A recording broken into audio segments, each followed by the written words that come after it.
दोस्तों, शाम से कोशिश में हूँ। एक कविता पढ़ना चाहती हूँ आपके साथ। आज है अंतर्राष्ट्रीय पर्वत दिवस। पर्वत पर मेरी कविता है। पर्वत हमें लुभाते हैं।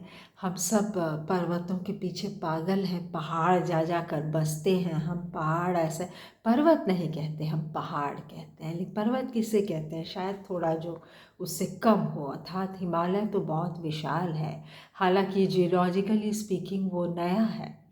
और ये जो वेस्टर्न घाट्स हैं, नीलगिरी हैं, वो पुराने हैं, लेकिन वो उसकी तुलना में पर्वत हैं, वो पहाड़ है। जो भी हो, और अगर बाहर देखें तो भी छोटे छोटे हैं हिमालय की तुलना में तो सब, लेकिन बहुत खूबसूरत हैं। पहाड़ हमेशा सुंदर होते हैं।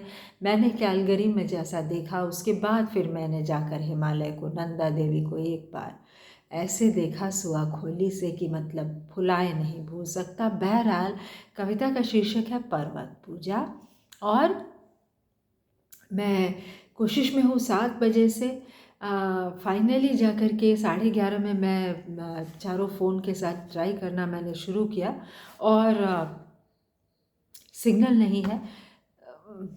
हम बस कविता तक पहुंच जाए, पर्वत पूजा की वो साझी हो जाए पूरी।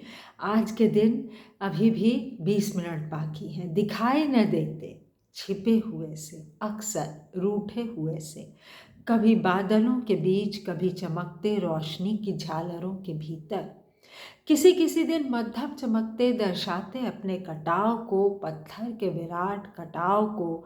ऊंचे ऊंचे पर्वत आगे तुम्हारे, सदैव लगातार निरंतर हम जब चलते हैं, चलते ही चले जाते हैं। लगता है अब आया अब आया, लेकिन वो मृग मरीचिका नहीं है। पर्वत आते हैं, बस दूर से हमें पास बुलाते हैं। आगे आपके हर मोड़ के बाद चलते साथ साथ गलियों चौराहों से, मिलते नुक्कड़ों पर अजनबी देश के अजनबी पहाड़। पहाड़ तो हमें हमेशा से लुभाते रहे हैं, मेरे नगपति मेरे विशाल। लेकिन पहाड़ों को हमने हमेशा एक प्रहरी की तरह देखा, उससे अपनी सरहद खींची। हालांकि पहाड़, जैसा कि मैंने कहा, वेस्टर्न घाट्स बीच में भी हैं, लेकिन फिर भी कहीं ना कहीं मेरुदंड है, ये है वो है।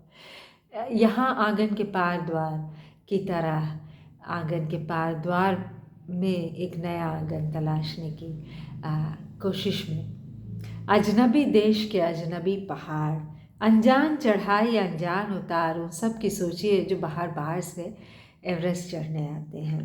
कब्जा किए ख्यालों पर, आपके होते ख्यालों में मौजूद, जैसे छूट गए हो आप किसी हिल स्टेशन पर अकेले, और पीछे मुड़कर देखने की आदत भी हो, और दिखे कदम कदम पर मुड़कर देखते शैल शिखर के रूप नए, दिखें पहाड़ों के नए आकार। और इसलिए लाजिमी बन जाता हो कदम कदम पर देखना, रुकना, पकड़ना उस पर की लाल सुनहली धूप, धुंध उस पर की पकड़ना, पहाड़ के ऊपर के मौसम, खास कर उन शामों को जब विभाजित करती हो आसमान के सुनहले से पहाड़ की स्लेटी आभा को हजार सुनहली किरणें।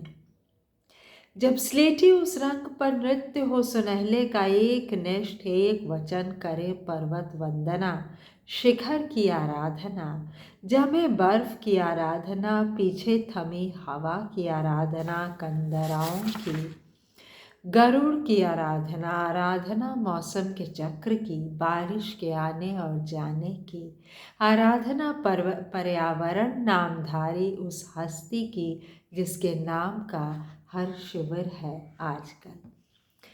केवल पर्वत की खूबसूरती और कैसे बदलता है पहाड़ का आकार, जिन्होंने देखा है जानते होंगे। जहाँ मैंने ये कविता लिखी कनाडा में, रॉकीज ऐसे दिखता था, ऐसे चमकता था कि जैसे आप कोरोना के दिन में रानीखेत से या सुआखोली से नंदा देवी को देखें, या धारचूला से, और कहाँ से किसको देखें, कंचनजंगा को देखें दार्जिलिंग से।